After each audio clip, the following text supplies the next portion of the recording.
Trend ചേഞ്ചായി. പെട്ടെന്ന് തമാശകൾ കാണുക, അല്ലെങ്കിൽ ഒരു തമാശ പറഞ്ഞ് കുറേ നേരം കൊണ്ടുപോകുന്നതിനോടൊന്നും ആർക്കും ഇഷ്ടമില്ല. അങ്ങനെ ഒരു മാറ്റം ഈ നമ്മുടെ സോഷ്യൽ മീഡിയ അതിപ്രസരം കൊണ്ട് സംഭവിച്ചിട്ടുണ്ട്.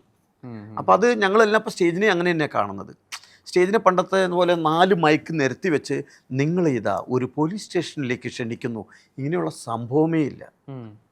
സഡൻ കാര്യങ്ങളിലേക്ക് എത്തുക. ഒരു അവതാരകം വന്ന ഇന്നതാന്ന് പറയണത് പോലും ആളുകൾക്ക് ഇഷ്ടമല്ല. അപ്പം തന്നെ അവൻ പെട്ടെന്ന് മൊബൈലിലേക്ക് നോക്കും. ആ ഒരു ഗ്യാപ്പ് കുറച്ച് ഫാസ്റ്റായി. സിനിമയിലും ഉണ്ടല്ലോ ആ മാറ്റം. പിന്നെ ചെറിയൊരു കണ്ടൻറ്റിനെ സിനിമയാക്കി മാറ്റുക. പണ്ടത്തെ പോലെ ഒരു ദേവാസുരോ അല്ലെങ്കിൽ നമ്മുടെ സ്ഫടികം പോലെയൊന്നും ഒരു കഥ ഇങ്ങനെ കൊണ്ടുപോകുന്ന സെറ്റപ്പ് പെട്ടെന്ന് ഷോട്ടുകളും എല്ലാം മാറി പെട്ടെന്ന് കാര്യം കഴിയുക എന്നുള്ളത് ഫാസ്റ്റാണല്ലോ അവർ. എന്നും ഈ മെഗാ ഷോ ചെയ്യുന്നുണ്ടല്ലോ. ഈ ഇതുകൊണ്ട് അതായത് മെഗാ ഷോ കാണാൻ ആളുകൾ വരുമോ, അല്ലെങ്കിൽ സ്റ്റേജ് ഷോയ്ക്ക് വേണ്ടിയിട്ട് ആളുകൾ ഇരിക്കുമോ, അത്രയും ക്ഷമയുണ്ടോ? ആ സംശയങ്ങളൊക്കെ വന്നു തുടങ്ങിയത് കോവിഡിന് ശേഷമാണോ? പൊതുവെ ഞങ്ങളുടെ ഷോ എല്ലാം കൊച്ചിയിൽ നിന്ന് പോകുന്ന ഷോ എല്ലാം കുറച്ച് ഫാസ്റ്റ് ഷോകളായിരുന്നു. കോവിഡിന് ശേഷം ഇത് ഭയങ്കരമായിട്ട് കൂടിയിട്ടുണ്ട്. കാരണം യൂത്ത് എല്ലാം കുറച്ച് ബാൻഡ് മൂഡിലേക്ക് മാറി. ഗാനമേള എന്ന് പറയുന്ന ഗാനമേളയും മിമിക്രിയും ഒക്കെ അവർ ഔട്ട്ഡേറ്റഡ് ആയിട്ടുള്ളൊരു തോന്നൽ യൂത്തിൻ്റെ ഇടയിൽ വന്നു തുടങ്ങിയിട്ടുണ്ട്. ഈ തമാശകൾ പോരാ, എന്നാൽ ഇതിലും കുറഞ്ഞ തമാശകൾക്ക് പൊട്ടിച്ചിരിക്കുന്ന യൂത്തിനെയും കണ്ടിട്ടുണ്ട്.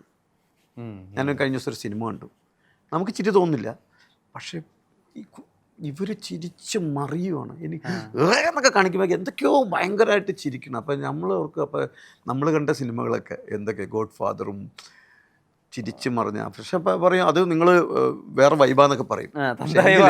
അതൊക്കെ പറയുമെങ്കിൽ ഞാൻ മനസ്സിലാക്കിയത് തമാശക്ക് അത്ര കട്ടിയൊന്നും വേണ്ട, ഇപ്പോൾ അത്ര ഡെപ്ത് വേണ്ട. അവർ ആസ്വദിക്കുന്നുണ്ട് നന്നായിട്ട്. അത്തരത്തിലുള്ള തമാശകൾ, അത്തരത്തിലുള്ള പ്രോഗ്രാം ഡിസൈൻ ചെയ്താൽ നന്നായിട്ട് ഓടാൻ സാധിക്കും. നന്നായിട്ട് ഞാൻ ശ്രമിക്കുന്നു. ഞാൻ ഗാനമേള എന്നുള്ള ഇതിനെയൊക്കെ മാറ്റി പതിയെ ബാൻഡായിട്ടും കുറച്ച് മുടിയൊക്കെ ഇട്ട് ആട്ടിയും ഓ എന്നൊക്കെ പറഞ്ഞു തന്നെ പോണ ആ ഇതിലേക്ക്. എന്നാൽ പണ്ടത്തെ പോലെ ശ്രുതി നോക്കുകയോ താളം നോക്കുകയോ ഈണം നോക്കുകയോ ഒന്നും വേണ്ടെന്ന്. അതൊന്നും വേണ്ട, ബീറ്റ് പോവുക, ഇത് പോവുക, ഇതിലിങ്ങനെ നിന്നിങ്ങനെ പൊക്കോളൂ. ഇപ്പോൾ ഉയർന്നു വരുന്ന ഒരുപാട് വലിയ പെർഫോമേഴ്സ്, വലിയ ഫോളോയിങ് ഉള്ള ആളുകൾ പലരും സ്റ്റേജ് കാണിക്കുന്നത് എന്താ എന്ന ആളുകൾ ചോദിക്കുന്നുണ്ട്, പരസ്പരം ചർച്ച ചെയ്യുന്നുണ്ട്. ഇവർ സ്റ്റേജിന് വേണ്ട ബഹുമാനം കൊടുക്കുന്നുണ്ടോ? അപ്പോൾ അതൊക്കെ എത്രത്തോളം ആളുകൾ ഉൾക്കൊള്ളുന്നറിയില്ല. പണ്ട് ആളുകൾ സ്റ്റേജിനെ വന്ദിച്ചിട്ടും ഒക്കെയാണ് ഒരു സ്റ്റേജിലേക്ക് കയറി വന്നിരുന്നത്. ഇന്ന് നമ്മൾ സ്റ്റേജിൽ കാണിക്കുന്ന പല കാര്യങ്ങളും ഉൾക്കൊള്ളാനാവാത്തതാണ് ചിലതൊക്കെ എങ്കിലും, എൻ്റെ അഭിപ്രായത്തിൽ. അങ്ങനത്തെ ആളുകളെ സെലിബ്രേറ്റ് ചെയ്യണ കാണുമ്പോൾ വേദന തോന്നാറുണ്ടോ? വേദന തോന്നാറില്ല, കാരണം അവർക്കും ആരാധകരുണ്ട്, അതിനെ ഇഷ്ടപ്പെടുന്ന ആളുകളുണ്ട്. ഇപ്പോൾ എന്താ മാർക്കറ്റ്, ഇപ്പോൾ സിനിമയാണെങ്കിലും സ്റ്റേജ് ആണെങ്കിലും മാർക്കറ്റ് ചെയ്യുന്നത് എവിടെയാണെന്ന് നോക്കുക. ഏതാളുകളുടെ അടുത്ത മാർക്കറ്റ് ചെയ്യണം പോണേ, അവിടെ വേണ്ട സാധനം കൊടുക്കുക. അതിപ്പോൾ സംഭവിക്കുന്നുണ്ട്. ഇപ്പോൾ പലരും ഇതെല്ലാം ഈ ഫോറിനേഴ്സിൻ്റെ ഷോയൊക്കെ അനുകരിച്ചാണ് ചെയ്യണത്. ഷർട്ട് ഊരിയിട്ടും പാൻറ് ഊരി കളഞ്ഞും ഒക്കെ കാണിക്കണമെന്ന് വെച്ചാൽ ഈ മറ്റ് വിദേശങ്ങളിലുള്ള ഇതൊക്കെ അനുകരിച്ചാണ് ഈ കാണിക്കുന്നതല്ല. അതിനിഷ്ടപ്പെടുന്നവരുണ്ട്. എല്ലാവരും ഇതൊക്കെ കണ്ട് ലോകത്തിൻ്റെ മാറ്റം മൊത്തം ഈ മൊബൈൽ കണ്ടുകൊണ്ടിരിക്കുകയല്ലേ. അപ്പോൾ അത് കാണുമ്പോൾ ചാടി അതിലേക്ക് അടുക്കും. പക്ഷേ ആരാധകരുണ്ട്, അത് വേണം. ഇപ്പം പാര്യവിടെ ഉൾപ്പെടെ പറഞ്ഞിട്ടുണ്ടായിരുന്നു, പല ശരിക്കും കലയറിയാവുന്ന കലാകാരന്മാരെയും കലാകാരികളെയും വിളിച്ചിട്ട് ഇത്രയും പേയ്മെൻറ്റ് കൊടുക്കില്ല, എന്നാൽ സ്റ്റേജിൽ അലറുന്ന ആളുകൾക്ക് അല്ലെങ്കിൽ സ്റ്റേജിൽ ചീത്ത വിളിക്കുന്ന ആളുകൾക്ക് ലക്ഷങ്ങളാണ് പേയ്മെൻറ്റുകൾ. ഇത് കാണുമ്പോൾ എനിക്ക് വിഷമം തോന്നാറുണ്ട്. അവിടെ ഞാൻ ഈ ചോദ്യത്തെ പ്ലേസ് ചെയ്യാൻ ഉദ്ദേശിക്കുന്നത്. അല്ല, അത് വിഷമം തോന്നാറൊക്കെ ഉണ്ട്, കാണുമ്പോൾ സങ്കടം തോന്നാറൊക്കെ ഉണ്ട്. സ്റ്റേജിൽ നിന്ന് അലറി തെറി വിളിക്കുക, നമുക്കൊന്നും അങ്ങനത്തെ വാക്കുകളൊന്നും യൂസ് ചെയ്യാൻ പറ്റില്ല. അങ്ങനെ തെറി വിളിക്കുന്ന പ്രോഗ്രാമുകളുണ്ട്. പക്ഷെ അതും ആ ഒരു വിഭാഗം ആളുകൾ ആസ്വദിക്കാൻ സെലിബ്രിറ്റി ചെയ്യാണ്. അത് ഇപ്പോൾ ഏതൊരു വലിയൊരു മാപ്പിളപ്പാട്ടുകാരൻ പറഞ്ഞ ഞാനിത് പാടിയത് ഇങ്ങനെയാണ്, ഇത് കേട്ടിട്ട് എനിക്ക് സഹിക്കാൻ പറ്റണില്ല എന്ന് പറഞ്ഞപ്പോൾ അത്, പക്ഷേ അതെന്താ ഇപ്പോൾ ഒരാളെ കളിയാക്കി, അപ്പോൾ ഒരുത്തം പാട്ട് പാടി മോശമായിട്ട്, അപ്പം നമ്മൾ പറയും എന്ത് പാട്ടാ പാടിയെന്ന് പറഞ്ഞാൽ ഇപ്പം തിരിഞ്ഞ് പറഞ്ഞ ആൾ അതെന്താ നിനക്ക് മാത്രം പാടിയാൽ മതിയോ, അവനെന്താ പാടണ്ടേ? അങ്ങനത്തെ ഒരു സ്റ്റൈല് ഉണ്ട്. അവനും ജീവിക്കണ്ടേ, അല്ലെ അവനും പെർഫോം ചെയ്യണ്ടേ എന്നുള്ളൊരു സ്റ്റൈലിലേക്ക് വരുന്നുണ്ട്. അതായത് ഈ വ്യക്തി സ്വാതന്ത്ര്യം അല്ലെങ്കിൽ ഈ ആവിഷ്കാര സ്വാതന്ത്ര്യത്തിനൊക്കെ കുറേ ആളുകൾ വികലായിട്ടും കൂടി ഉപയോഗിക്കുന്നതായിട്ട് തോന്നുന്നുണ്ട്. അതുണ്ട്, പക്ഷെ അതിനൊക്കെ ആരാധകരുണ്ടെന്നുള്ളതാണ്. ആരാധകരെന്ന് പറഞ്ഞാൽ ഒരു വിഭാഗം ആരാധകരുള്ളൂ. അതിന് വലിയ ഇതായിട്ട് അവരെ മാറിയെന്ന് ചിരിക്കണവരും ഉണ്ട്. ശരിയല്ലേ? മാറിയെന്ന് ചിരിക്കുന്നവരുണ്ട്, ശരിയാണ്. ഇങ്ങനെയൊക്കെ കാണിക്കുമ്പോൾ ഒരു വിഭാഗം ഓന്ന് കാണിക്കുമ്പോൾ ഒരു വിഭാഗം എൻ്റെ ദൈവമേ ഇവൻ എന്താ കാട്ടിക്കൂട്ടണേന്ന് പറഞ്ഞവരില്ലേ? ഉണ്ട്. മൊത്തം അതാന്ന് പറയാൻ പറ്റില്ല. ഇപ്പോൾ ഓർമ്മയിലിരിക്കുന്ന തമാശകളില്ല സിനിമകളിൽ എന്ന് പറയുന്ന ഒരു വിമർശനമുണ്ട്. ഇപ്പം പണ്ട് നമ്മൾ ഒരു തമാശ എത്രയോ വർഷങ്ങൾ പറയുമ്പോൾ ഇന്ന് തമാശ പടങ്ങളായിട്ട് സെലിബ്രേറ്റ് ചെയ്യപ്പെടുന്ന തമാശകൾ ഓർത്തിരിക്കുന്നില്ല എന്നുള്ളൊരു വിമർശനമുണ്ട്. അതെന്തുകൊണ്ടാണ് ഇപ്പോൾ ഒരു കോമഡി റൈറ്റർ എന്നുള്ള രീതിയിൽ, പെർഫോമർ എന്നുള്ള രീതിയിൽ മനോജേട്ടൻ എന്താ തോന്നിയിട്ടുള്ളത്? സിനിമയെക്കുറിച്ചൊന്നും പറയാൻ ഞാൻ ആളല്ല. എന്നാലും ഒരു ഒബ്സർവർ എന്നുള്ള രീതിയിൽ പറയാലോ, പ്രേക്ഷകൻ എന്നുള്ള രീതിയിൽ പറയാലോ.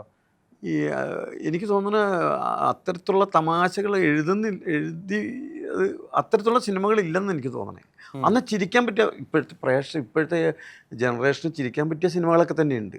ഞാൻ പറഞ്ഞില്ല, ആദ്യം ഒരു സിനിമ കണ്ടു, നമുക്ക് ചിലപ്പോൾ അത് കുറേ കണ്ടിട്ടുകൊണ്ടാണ് പറ്റാത്തതാവാം, പക്ഷെ അവർക്കിത് പുതുമയാണ്, അവരത് ആസ്വദിക്കുന്നുണ്ട്. ഇപ്പം എൻ്റെ മോനൊക്കെ പഴയ സിനിമ കൊണ്ട് ശരിക്കും ആസ്വദിച്ചിരിക്കണം, പൊട്ടിച്ചിരിക്കണ കാണാം. അപ്പോൾ അത്തരത്തിലുള്ള സിനിമ നല്ല കോമഡി പടം എന്ന് വെച്ചാൽ അധികം അന്നൊക്കെ ഒരുപാട് കുറേ നല്ല സ്ക്രിപ്റ്റുകളൊക്കെ ഉണ്ടായിരുന്നല്ലോ. ക്ഷമയുണ്ടായിരുന്നു, ക്ഷമയുണ്ടായിരുന്നു, ഫാസ്റ്റ് അല്ലായിരുന്നു. കുറച്ച് ഫാസ്റ്റ് കൂടുതലാണോ എന്ന് സംശയമുണ്ട് അല്ലേ? എനിക്ക് ഭയങ്കരമായിട്ട് തോന്നാറുണ്ട്. അതുകൊണ്ടായിരിക്കും ആസ്വാദനം ഇങ്ങനെ കട്ടക്കട്ടെ എന്ന് പറഞ്ഞ് ഇങ്ങനെ പോകണം.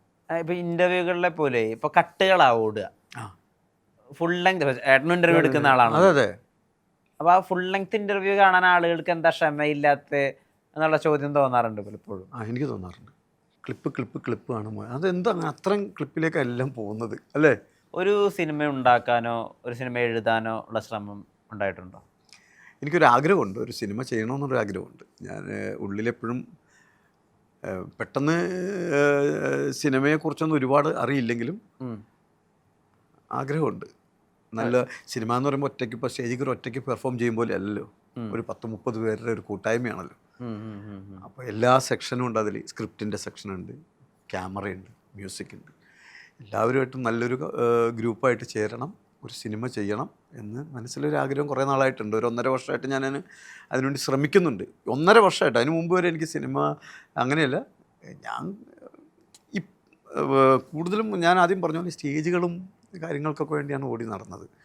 ഈ ഒരു സിനിമയ്ക്ക് വേണ്ടി ഒരു ശ്രമം നടത്തണം എന്നൊരാഗ്രഹമുണ്ട്.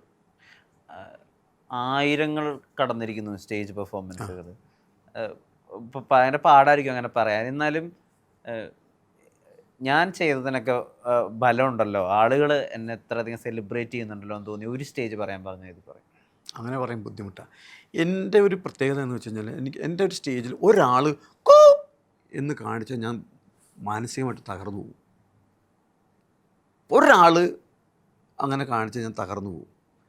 അപ്പോൾ എൻ്റെ സുഹൃത്തുക്കൾക്കറിയാതെ അവർ, കാരണം ഞാൻ അങ്ങനത്തെ അപ്പോഴും ഞാനത് ക്വാളിറ്റി മെയിൻറ്റെയിൻ ചെയ്ത് ഷോ കൊണ്ടുപോകുള്ളൂ. അങ്ങനെ ആ ഒരു കേൾക്കാതിരിക്കാവുന്ന രീതിയിൽ ഞാൻ ഷോ സെറ്റ് ചെയ്യുള്ളൂ. അത്തരത്തിലുള്ള ഐറ്റംസുകളെ ഞാൻ ആ ഷോയിൽ ആഡ് ചെയ്യാറുള്ളൂ. ഇന്നും എൻ്റെ സ്റ്റേജ് ഷോകൾക്ക് എപ്പോഴും ഡിമാൻഡുണ്ട്. പിന്നെ നല്ല രീതിയിൽ ഞാൻ ആ നാട്ടിൽ പോയി അവതരിപ്പിച്ച് വിജയിപ്പിച്ച് ഞാൻ പോരാറുള്ളൂ. കാരണം